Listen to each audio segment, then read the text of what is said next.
कर्म फल का त्याग कर धर्मनिरपेक्ष कार्य का संपादन भी पूजा के समान हो जाता है। संसार का कोई कार्य ब्रह्मा से अलग नहीं है, इसलिए कार्य की प्रकृति कोई भी हो, निष्काम कर्म सदा ईश्वर को ही समर्पित हो जाता है। पुनर्जन्म का कारण वासनाओं या अतृप्त कामनाओं का संशय है।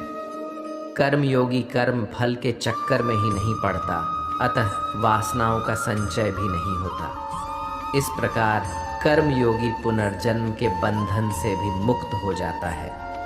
भगवान श्री कृष्ण कहते हैं, मनुष्य का मन वायु की तरह चंचल है। यह मन ही है जो मनुष्य को काम वासनाओं की तरफ भटकाता रहता है। अगर जीवन को सफल बनाना है तो मन पर काबू करना बहुत ज़रूरी है। मन को वश में करने से दिमाग की शक्ति केंद्रित होती है, जिससे कार्यों में सफलता मिलने लगती है। गीता के अनुसार जिस व्यक्ति ने अपने मन पर काबू पा लिया, वह मन में पैदा होने वाली बेकार की चिंताओं और इच्छाओं से भी दूर रहता है। साथ ही व्यक्ति अपने लक्ष्य को भी आसानी से प्राप्त कर लेता है। अगर मन को वश में नहीं करोगे तो वह तुम्हारा सबसे बड़ा शत्रु बन जाएगा।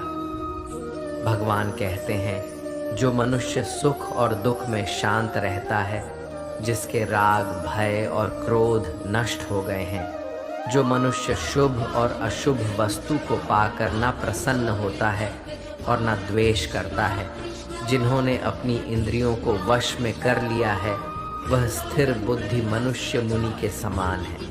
ऐसा मनुष्य स्थिर चित्त और इंद्रियों को वश में करके ज्ञान द्वारा परमात्मा को प्राप्त करके हमेशा संतुष्ट रहता है। क्रोध मनुष्य को नरक की ओर ले जाने वाला द्वार है। क्रोध करने से व्यक्ति का मन अशांत हो जाता है और उसकी स्मरण शक्ति भ्रमित हो जाती है। स्मृति में विभ्रम होने से उसकी बुद्धि नष्ट हो जाती है और फिर व्यक्ति का पतन हो जाता है। भगवान श्री कृष्ण कहते हैं, मनुष्य को क्रोध करने से बचना चाहिए। कितना भी गुस्सा आए, स्वयं को शांत रखने का प्रयास करें। श्री भगवान कहते हैं, जिस प्रकार समुद्र की स्थिति अचल है, भारी से भारी आंधी तूफान आने पर या अनेक नदियों के जल प्रवाह उसमें प्रविष्ट होने पर भी वह अपनी स्थिति से विचलित नहीं होता, मर्यादा का त्याग नहीं करता, उसी प्रकार परमात्मा के स्वरूप में स्थित योगी की स्थिति भी सर्वथा अचल होती है। बड़े से बड़े सांसारिक सुख दुखों का सहयोग वियोग होने पर भी उसकी स्थिति में जरा भी अंतर नहीं पड़ता। वह योगी परमात्मा में नित्य, निरंतर, अटल और एकरत स्थित रहता है। जो मनुष्य संपूर्ण कामनाओं को त्याग कर ममता रहित, अहंकार रहित और स्पृहा रहित होकर विचरण करता है, वही मनुष्य शांति को प्राप्त कर पाता है। जिस प्रकार प्रकाश की ज्योति अंधेरे में चमकती है, ठीक उसी प्रकार सत्य भी चमकता है। इसलिए व्यक्ति को सदैव सत्य के मार्ग पर चलना चाहिए। सत्य कभी दावा नहीं करता है कि मैं सत्य हूँ, लेकिन झूठ हमेशा दावा करता है कि सिर्फ मैं ही सत्य हूँ। इस संपूर्ण संसार में कोई भी व्यक्ति महान नहीं जन्मा होता है, बल्कि उसके कर्म ही उसे महान बनाते हैं। सही कर्म वह नहीं है जिसके परिणाम हमेशा सही हो, किंतु सही कर्म वह है जिसका उद्देश्य कभी गलत ना हो। श्रेष्ठ पुरुष जैसा आचरण करता है, अन्य पुरुष भी वैसा ही आचरण करते हैं। वह जो कुछ प्रमाण देता है, समस्त मनुष्य समुदाय उसी के पद चिन्हों पर अपने रास्ते चुनता है। इसलिए सज्जन व्यक्तियों को सदैव अच्छा व्यवहार करना चाहिए। जो मनुष्य ईश्वर में श्रद्धा नहीं रखते, वह अज्ञानी मनुष्य जीवन में कभी भी सुख, शांति और सफलता को प्राप्त नहीं कर पाते हैं। ऐसे मनुष्य की बुद्धि विपरीत हो जाती है। वे लौकिक और पारलौकिक सब प्रकार के सुख साधनों को विपरीत ही समझने लगते हैं। इसी कारण वे विपरीत आचरणों में प्रवृत्त हो जाते हैं। इसके फलस्वरूप उनका इस लोक में और परलोक में पतन हो जाता है। वे अपनी वर्तमान स्थिति से भी भ्रष्ट हो जाते हैं और मरने के बाद उनको अपने कर्मों का फल भोगने के लिए सूकर, कूकर आदि नीच योनियों में जन्म लेना पड़ता है या घोर नरक में पड़कर भयानक यातनाएं भोगनी पड़ती है। भगवान श्री श्री कृष्ण कहते हैं, जो मनुष्य अपने कर्तव्यों का पालन करते हुए विपरीत परिस्थितियों में भी अपने धर्म के मार्ग पर अडिग रहता है और उसके कारण अगर उसकी मृत्यु भी हो जाती है तो वह मृत्यु भी उसके लिए परम कल्याणकारक बन जाता है और उस मनुष्य को स्वर्ग की प्राप्ति होती है। हे अर्जुन, मेरे और तुम्हारे बहुत से जन्म हो चुके हैं, उन सबको तू नहीं जानता, किंतु मैं जानता हूँ। मैं अजन्मा और अविनाशी हूँ।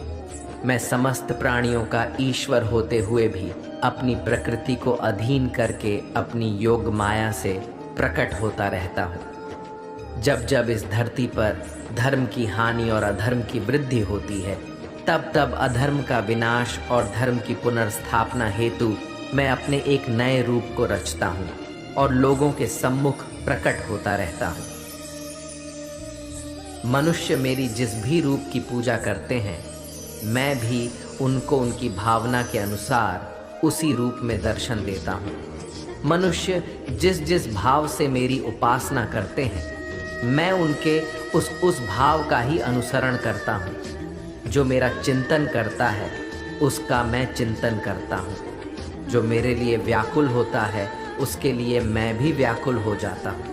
जो मुझे अपना सर्वस्व अर्पण कर देता है, मैं भी उसे अपना सर्वस्व अर्पण कर देता हूँ। इस मनुष्य लोक में सांसारिक भोग के लिए लोग इंद्रा आदि देवताओं की उपासना करते हैं, क्योंकि देवताओं का पूजन करने वालों को उनकी उपासना का फल तुरंत मिल जाता है।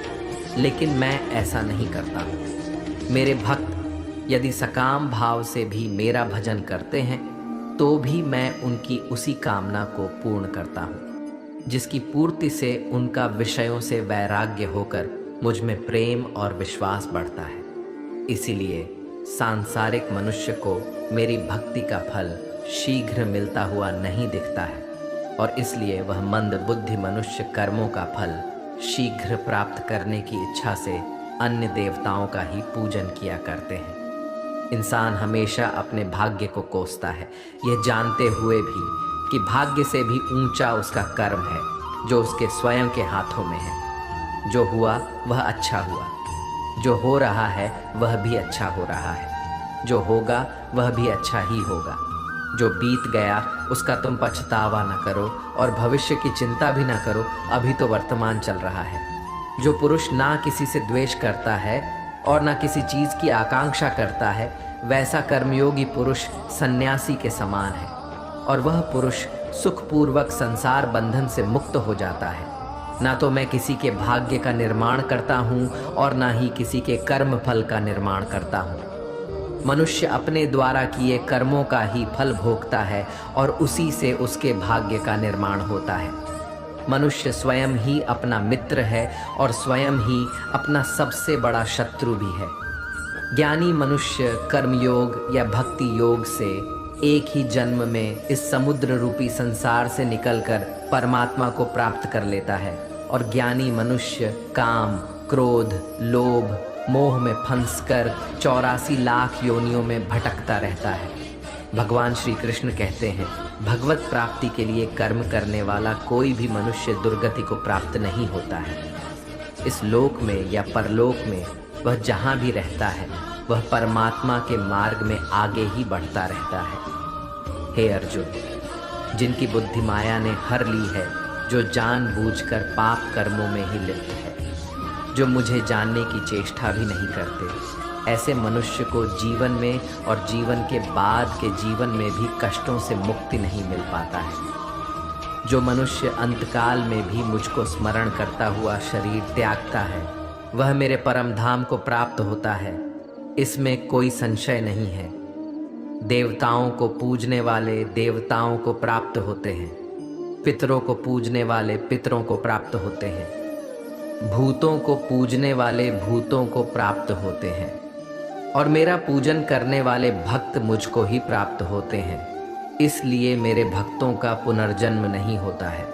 जो कोई भक्त मेरे लिए प्रेम से पत्र, पुष्प, फल, जल आदि अर्पण करता है, वह शुद्ध बुद्धि निष्काम प्रेमी भक्त का प्रेम पूर्वक अर्पण किया हुआ वह पत्र, पुष्प, फल, जल आदि मैं सत्व गुण से प्रकट होकर प्रेम पूर्वक खाता हूँ। भगवान श्री कृष्ण कहते हैं, हे अर्जुन, तू जो कर्म करता है, जो खाता है, जो हवन करता है, जो दान देता है और जो तप करता है, वह सब मुझे अर्पण कर, मैं तुम्हें मुक्ति प्रदान करूँगा।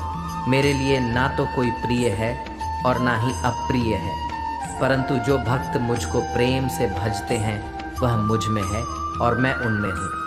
यदि कोई दुराचारी भी अनन्य भाव से मेरा भक्त बनकर मुझको भजता है तो वह पुरुष भी साधु के समान है, क्योंकि उसने भली भांति निश्चय कर लिया है कि परमेश्वर के भजन के समान अन्य कुछ भी नहीं है। स्त्री, वैश्य, शूद्र, भूत, पिशाच, चांडाल कोई भी हो, वह मेरी शरण में आकर परम गति को प्राप्त होते हैं।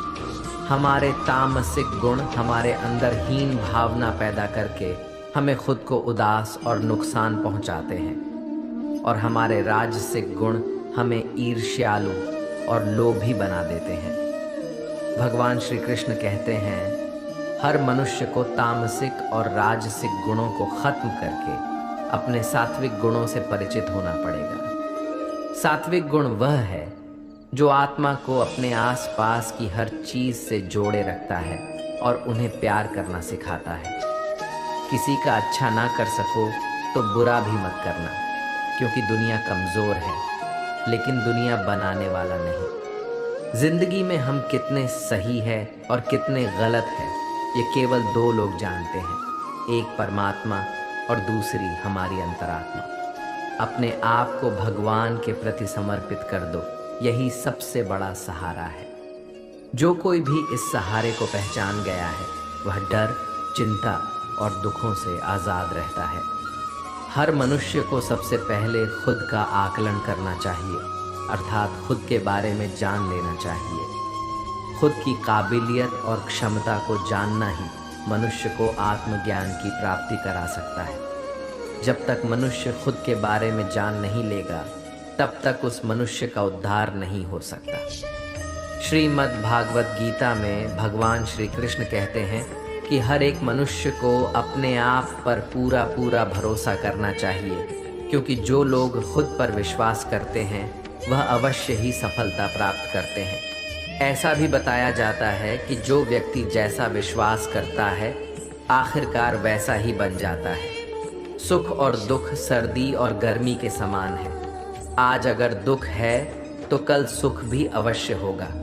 इसलिए इन दोनों ही परिस्थितियों में मनुष्य को संयम से काम लेना चाहिए। जो मनुष्य अपने सभी काम में मन लगाकर अपना कार्य करते हैं और वह छोटे से छोटे कार्यों में भी खुशी ढूंढ ही लेते हैं, वह लोग निश्चित ही अंत में सफलता प्राप्त करते हैं।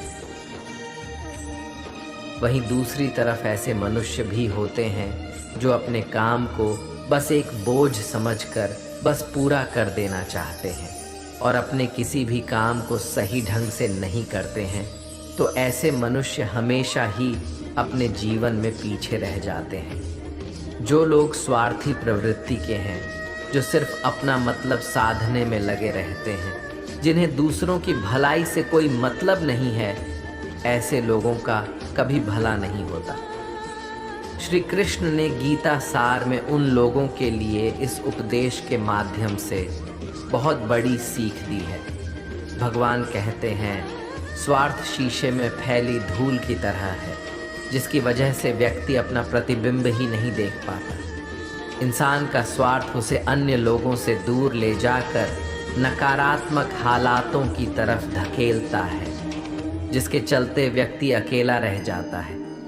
अगर आप चाहते हैं कि आप भी अपना जीवन खुशीपूर्वक व्यतीत करें, तो इसके लिए यह ज़रूरी है कि आप अपने स्वार्थ को कभी अपने पास नहीं आने दें, क्योंकि स्वार्थी मनुष्य दोस्ती भी सिर्फ अपना स्वार्थ निकालने के लिए करते हैं। ईश्वर हमेशा मनुष्यों का साथ देता है। जो व्यक्ति इस प्रभावशाली सत्य को मान लेता है तो उसका जीवन पूरी तरह बदल जाता है। सृष्टि निर्माता ईश्वर ही है जो संपूर्ण जगत को चला रहा है। वहीं इंसान तो बस ईश्वर के हाथ की कठपुतली है।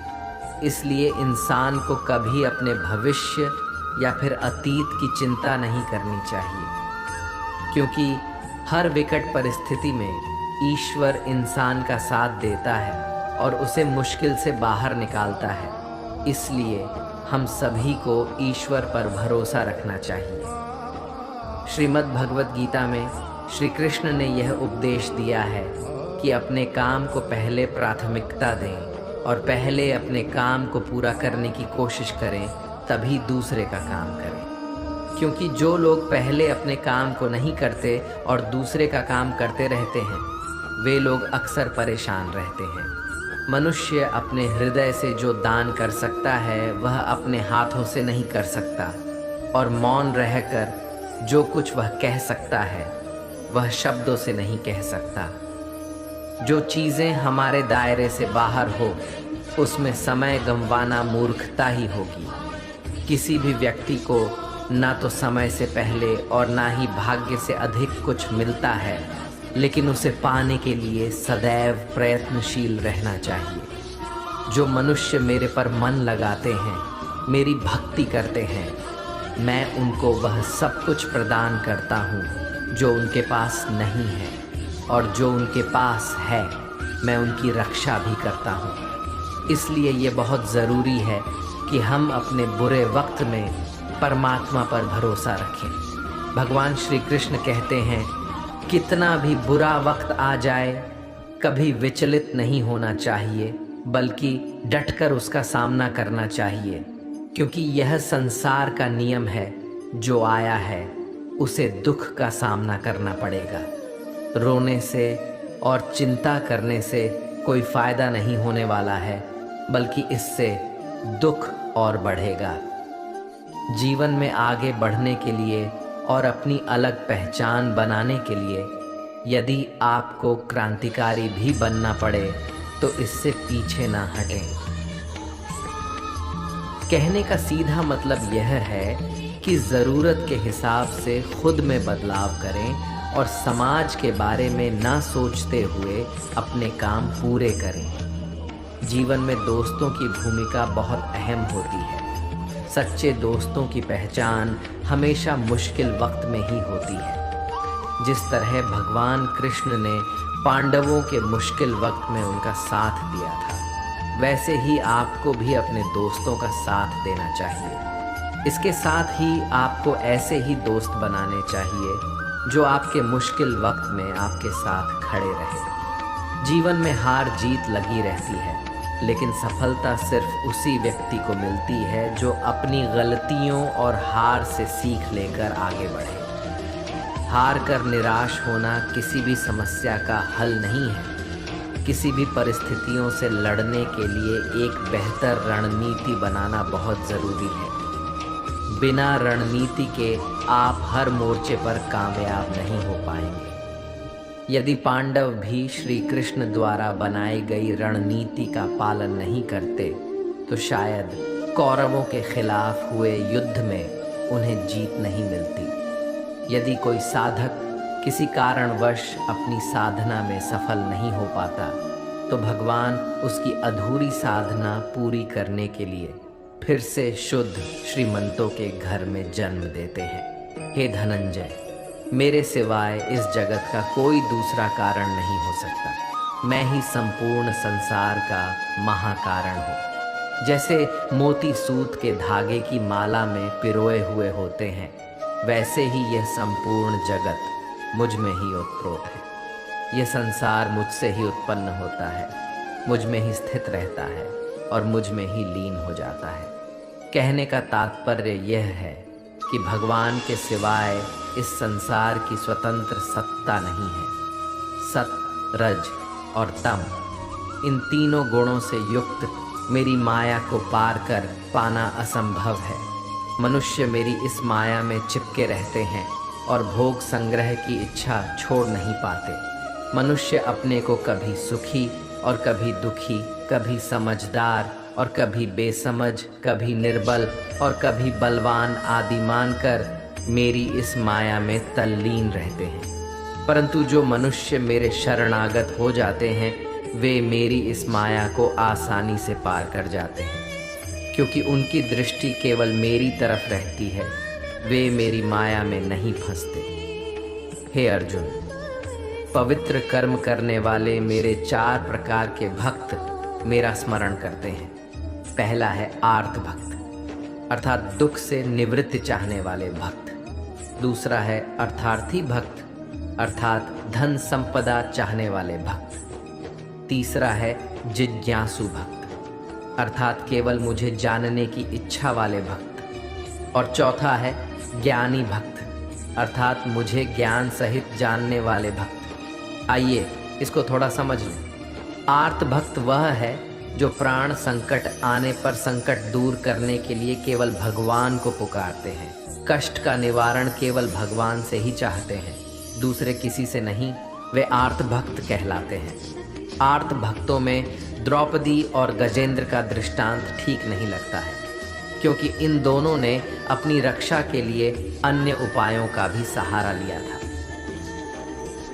चीरहरण के समय जब तक द्रौपदी, भीष्म, पितामह और 5 पांडवों पर भरोसा करती रही, तब तक वह रोती, बिलखती और कष्ट पाती रही। परंतु जब सब सहारा छोड़कर अनन्य भाव से प्रभु को पुकारा, तब प्रभु ने उसकी लाज बचाई। ऐसे ही गजेंद्र ने जब तक दूसरे हाथियों और हथिनियों का सहारा लिया, अपने बल का सहारा लिया, तब तक वह कई वर्षों तक ग्राह से लड़ता रहा और दुख पाता रहा। सब सहारा छूटने के बाद जब उसने ओम नमो भगवते कहकर हरि को पुकारा, तब भगवान ने तुरंत आकर ग्रह का मुंह फाड़ दिया और गजेंद्र का उद्धार किया। आर्त भक्तों में अभिमन्यु की पत्नी उत्तरा का दृष्टांत सही लगता है, कारण कि जब उस पर आफत आई तब उसने भगवान श्री कृष्ण के सिवाय किसी दूसरे उपाय का सहारा नहीं लिया। उसने सीधे भगवान से निवेदन किया। उसने श्री भगवान से कहा कि हे जगतपति, यह दहकता हुआ अश्वत्थामा का वाहन मेरे गर्भ को नष्ट करने के लिए दौड़ा आ रहा है, मेरी रक्षा करें। तुरंत उत्तरा के गर्भ में प्रविष्ट होकर भगवान ने गर्भ की रक्षा की और परीक्षित को बचाया। अर्थार्थी भक्त वह है जिनको अपनी सुख सुविधा के लिए धन संपत्ति प्राप्त करने की इच्छा हो जाती है, परंतु उसको वे केवल भगवान से ही चाहते हैं, दूसरों से नहीं। ऐसे भक्त अर्थार्थी भक्त कहलाते हैं। जिज्ञासु भक्त वह है जिसमें भगवान को जानने और भगवत भक्ति की जोरदार इच्छा हो जाती है। जिज्ञासु भक्तों में उद्धव जी का नाम लिया जाता है। भगवान ने उद्धव जी को दिव्य ज्ञान का उपदेश दिया था, जो उद्धव गीता के नाम से भी प्रसिद्ध है। श्रीमद् भागवत गीता में उच्च कोटि के भगवत प्रेमी को ज्ञानी भक्त माना गया है। उनके मन में किसी भी प्रकार की कोई इच्छा नहीं होती, वे केवल भगवान के प्रेम में ही मस्त रहते हैं। प्रेमी भक्तों में गोपियों का नाम प्रसिद्ध है। गोपियों ने अपने सुख का त्याग कर प्रियतम भगवान के सुख को ही अपना सुख माना था। ज्ञानी अर्थात प्रेमी भक्त भगवान से कुछ नहीं चाहता, इसलिए वह भगवान का सर्वश्रेष्ठ भक्त है। बुरे लोग हमेशा बुरे कर्म करते हैं, फिर भी वह जीवन में सुखी और संपन्न रहते हैं, जबकि अच्छे लोग जीवन भर अच्छे कर्म करते हैं, फिर भी उसे अपमान और दर्द ही मिलता है। अक्सर लोगों के मन में ऐसा सवाल रहता है कि जो लोग अच्छे कर्म करते हैं वह परेशान रहते हैं, वही जो बुरे कर्म करते हैं वह खुशी से रह रहे होते हैं। अच्छे कर्म करने वाले परेशान होते हैं कि आखिर उन्हें इतनी परीक्षा क्यों देनी पड़ रही है, जबकि जो अधर्म की राह में है वह खुश है और जिंदगी का लुत्फ उठा रहे हैं। अक्सर लोग सोचते हैं कि अब अच्छाई का ज़माना ही नहीं रहा, अगर आपके मन में भी यह सवाल आया है तो आज आप इसका जवाब सुन लीजिए। ये जवाब वह है जो भागवत गीता में लिखा है और श्री कृष्ण ने अर्जुन को दिया था। भगवत गीता में वर्णित कथा के अनुसार जब भी अर्जुन के मन में कोई दुविधा होती थी तो वह श्री कृष्ण के पास पहुंच जाते थे। एक बार की बात है, अर्जुन ने भगवान श्री कृष्ण के समीप आकर कहा कि वह दुविधा में है और इसका जवाब वह श्री कृष्ण से चाहते हैं। श्री कृष्ण ने पूछा कि क्या सवाल है? अर्जुन ने कहा, मुझे यह जानना है कि अच्छे लोगों के साथ हमेशा बुरा ही क्यों होता है, वहीं बुरे लोग खुशहाल दिखते हैं। अर्जुन के मुंह से ऐसी बातें सुनकर श्री कृष्ण मुस्कुराए और कहा, मनुष्य जैसा सोचता है और महसूस करता है वैसा कुछ नहीं होता है, बल्कि अज्ञानता की वजह से वह सच्चाई नहीं समझ पाता है। अर्जुन उनकी ये बात समझ नहीं पाए। इसके बाद श्री कृष्ण ने क्या कहा वह जानते हैं। कान्हा ने अर्जुन से कहा कि हे पार्थ, मैं तुम्हें एक कथा सुनाता हूँ। उसे सुनकर तुम समझ जाओगे कि हर प्राणी को उसके कर्म के हिसाब से ही फल मिलता है। प्रकृति हर किसी को अपनी राह चुनने का मौका देती है। अब वह मनुष्य की इच्छा पर निर्भर करता है कि उसने धर्म की राह चुनी है या अधर्म की। कथा शुरू करते हुए श्री कृष्ण ने कहा, एक नगर में दो पुरुष रहा करते थे। एक पुरुष व्यापारी था जिसके जीवन में धर्म की बहुत महत्व थी। वह पूजा पाठ में यकीन रखता था। वह हर रोज़ मंदिर जाता था और दान धर्म भी करता था और हर रोज़ भगवान की पूजा करता था। वहीं दूसरा पुरुष बिल्कुल विपरीत था। वह हर रोज़ मंदिर तो जाता था लेकिन पूजा करने नहीं, बल्कि मंदिर के बाहर से जूते चप्पल चुराने जाता था। उसे दान और धर्म से कोई लेना देना नहीं था। समय बीतता गया और एक दिन बहुत जोर की बारिश हो रही थी। इस वजह से मंदिर में पुजारी के अलावा कोई नहीं था। यह बात जब दूसरे पुरुष को पता चली तो उसने कहा कि यह सही मौका है मंदिर का धन चुराने का। पंडित से नज़र बचाकर उसने मंदिर का सारा धन चुरा लिया। उसी समय धर्म कर्म में विश्वास रखने वाला व्यक्ति भी मंदिर पहुंचा। दुर्भाग्य से मंदिर के पुजारी ने उसे ही चोर समझ लिया और चिल्लाने लगे। वहां लोग एकत्र हो गए और उसे बहुत मारा। किसी तरह वह बचते बचाते वहां से निकला तो दुर्भाग्य ने उसका साथ वहां भी नहीं छोड़ा। मंदिर के बाहर वह एक गाड़ी से टकरा गया और घायल हो गया। फिर वह व्यापारी लंगड़ाते हुए घर जाने लगा तो रास्ते में उसकी मुलाकात उस पुरुष से हुई जिसने मंदिर से धन चुराया था। उसने कहा, आज तो मेरी किस्मत चमक गई, एक साथ इतना सारा धन मिल गया। यह सब देखकर उसे बहुत बुरा लगा और उसने अपने घर से भगवान की सारी तस्वीरें निकाल दी। कुछ सालों बाद दोनों पुरुषों की मृत्यु हो गई। मरने के बाद जब दोनों यमराज की सभा में पहुँचे और भले पुरुष ने दूसरे व्यक्ति को देखा तो उसे बहुत गुस्सा आया। उसने क्रोधित होकर यमराज से पूछ ही लिया, मैं तो हमेशा अच्छे कर्म करता था, दान में विश्वास रखता था, उसके बदले जीवन भर मुझे अपमान और दर्द ही मिला, और इस व्यक्ति को नोटों से भरी पोटली। आखिर ऐसा भेदभाव क्यों? इस पर यमराज ने कहा, पुत्र, तुम गलत समझ रहे हो। जिस दिन तुम्हारी गाड़ी से टक्कर हुई थी वह दिन तुम्हारे जीवन का आखिरी दिन था, परंतु तुम्हारे अच्छे कर्मों की वजह से तुम्हारी मौत सिर्फ एक छोटी से चोट में बदल गई। तुम इस दुष्ट व्यक्ति के बारे में जानना चाहते हो? दरअसल इसके भाग्य में राजयोग था, मगर इसके कुकर्मों और अधर्म की वजह से वह सिर्फ एक छोटी सी धन की पोटली में बदल गया। कथा सुनाने के बाद श्री कृष्ण अर्जुन से कहते हैं, हे पार्थ, क्या तुम्हें तुम्हारे सवाल का जवाब मिल गया? ऐसा सोचना कि भगवान तुम्हारे कर्मों को नज़रअंदाज कर रहे हैं, यह बिल्कुल भी सत्य नहीं है। भगवान हमें कब, क्या, किस रूप में दे रहा है, मनुष्य को समझ में नहीं आता है। मगर आप अच्छे कर्म करते रहे तो भगवान की कृपा हमेशा बनी रहती है। इसलिए अपने अच्छे कर्मों को बदलना नहीं चाहिए, क्योंकि उसका फल हमें इसी जीवन में मिलता है। इसलिए मनुष्य का फर्ज है कि वह हमेशा अच्छे कर्म करते रहे, क्योंकि श्री कृष्ण ने गीता में भी बताया है कि किसी के द्वारा किया गया कर्म बेकार नहीं जाता है, चाहे वह अच्छा हो या बुरा।